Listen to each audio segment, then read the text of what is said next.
Here are 3 stupid things you should never do if you are a brand new home buyer. 2 quick notes, I'm gonna be in the air flying today, so you can follow me on Instagram to see what I'm up to. I'll be at a special place and you're gonna see a lot of cool stuff, so follow me on Instagram. And we did extend the flash sale to the end of the week for those of you who emailed us and for anyone else.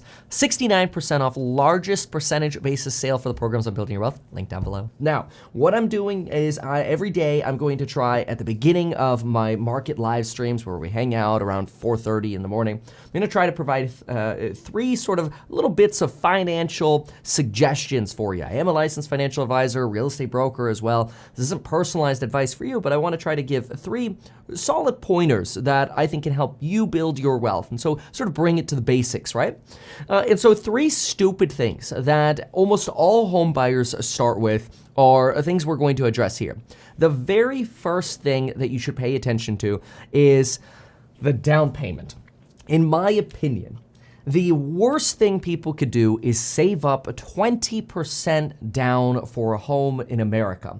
The reason for that is our government, via Fannie Mae and Freddie Mac loans, provides us 30-year fixed rate loan options where you could put 3% down and potentially even get your down payment covered by calling up a local community development corporation. So just type into Google, Ventura County Community Development Corporation, or whatever county you're in, and look for potentially down payment assistance options to help you even with that 3 to 5%.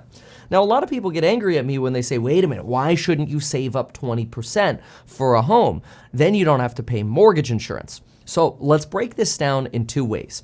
Number 1, when you save up 20% for a home, the odds are you're probably not going to be buying a home out of college or in your first job. So you're probably not buying a home before you're 25. Realistically, you're probably not going to buy or be ready to have 20% down until you're in your 30s. And the downside about being in your 30s is once you're in your 30s, you might already have a significant other. You might even already have children.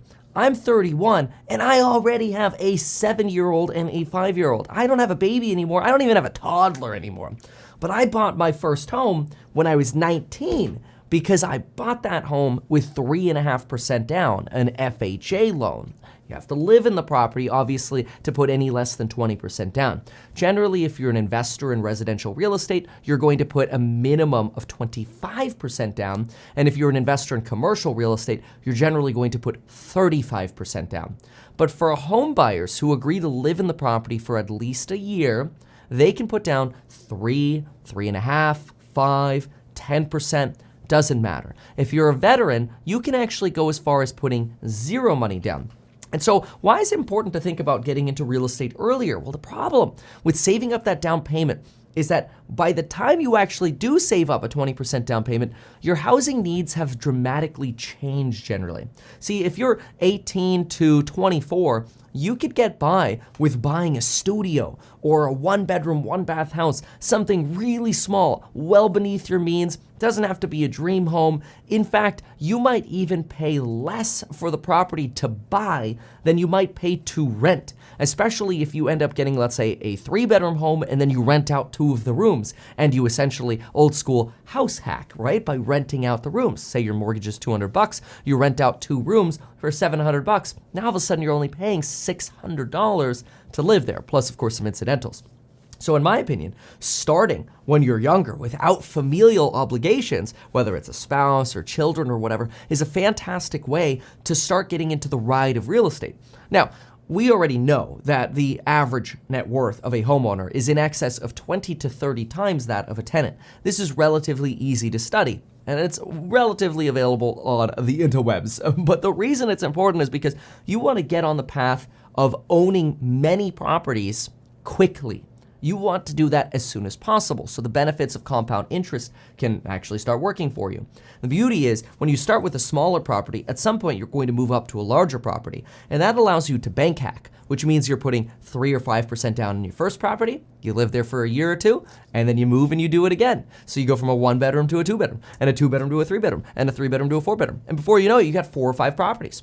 How many poor people do you know that own multiple properties? Well, anecdotally, the answer is probably zero. Generally, property owners who own multiple properties, not just one rental and maybe their own home, but multiple properties, are generally independently wealthy individuals. They could retire and live off their rental cash flow if they wanted to at some point. And so the benefits here are pretty obvious. But by waiting for a 20% down payment, most people not only delay when they end up purchasing their first home, but I would venture to say a vast majority of people never actually make it to 20% down.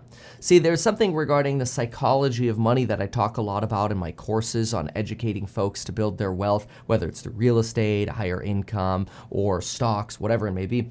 There's a psychology to money that the more money you have sitting in a bank account, the more you, whether you realize it or not, take your foot off the gas. The richer you feel, the more you feel like you have a lot of money sitting in your bank account, the less likely you're to actually, A, potentially work harder or that side hustle to make some more money, and the less likely you are to actually save that money. In fact, in a study by Harvard, they found that an individual who has $1 sitting in a savings account is nearly 100% likely to spend it. Whereas $1, the same dollar of cash, sitting in a brokerage account like a TD Ameritrade or whatever broker you would want to use, is nearly 100% likely not to spend it. How wild is that? Think about that. If you see the money, not only are you less likely to make more money, but you are more likely to spend it, meaning you never actually get to the 20% down payment and you never get into home ownership. It's better to live beneath your means, get something small when you're younger, because again, you don't have the familial obligations, but you get in. You get started in home ownership. You also have, and this is sort of like something that I don't expect people to actually follow this path that I'm about to say. But this is supposed to be sort of like that worst case scenario in the back of your mind, because I understand a lot of people who watch my channel, I think they're very analytical and they're very smart people and they want to get better in life. And so they think through their decisions very well. Maybe they're less impulsive. And one of the things that regularly comes up is, well, what's your worst case scenario if you can't pay for your property anymore, right? And let's say you had to give the keys back to the bank. That'd be terrible, right? It could damage your credit for 4 to 7 years. You don't want to be in a situation where you're in above your head, right? But let me ask you this. Would you rather go through such a terrible situation when you're 19 and you have basically nothing to lose, or when you're 32 and you have kids and a family? Huge difference, right? Not only from an energy point of view, but the distance you have to fall. So the risks are actually substantially later. The longer you wait, the more you actually increase your downside, the more intimidating you make it to buy, and the less likely you are to actually buy. Now that brings up the second big issue, and a lot of people complain about mortgage insurance. They're like, Kevin, but if I have to pay mortgage insurance for the next 30 years, that means I'm paying an additional 0.5% to 1% on the interest rate. Essentially, it's mortgage insurance is calculated based on your outstanding loan balance. It's calculated the same way the interest is calculated. So usually what you do is if you have, let's say, a 5% mortgage and your mortgage insurance is 1%, you could basically do the math by just saying, okay, my interest is 6%, because it's calculated the same way. They're different items. And the reason they're different items is actually really important, because what you can do, and most people do, is after a few years of owning a property, once you get your property's loan paid down to about 80%, you can actually apply to request a removal of mortgage insurance. Now that doesn't work when the market is going down, which in 2023, the market's probably trending down. It's probably not the best time to be buying until maybe later in the year, but who knows? Rates are still high, there's a lot of macroeconomic pressure, but that's really outside the purposes of this video. What's more important is that you can get rid of mortgage insurance at some point in the future. So usually people who think that they're stuck with mortgage insurance forever aren't thinking about the fact that the average length that somebody holds a loan is only 5 years.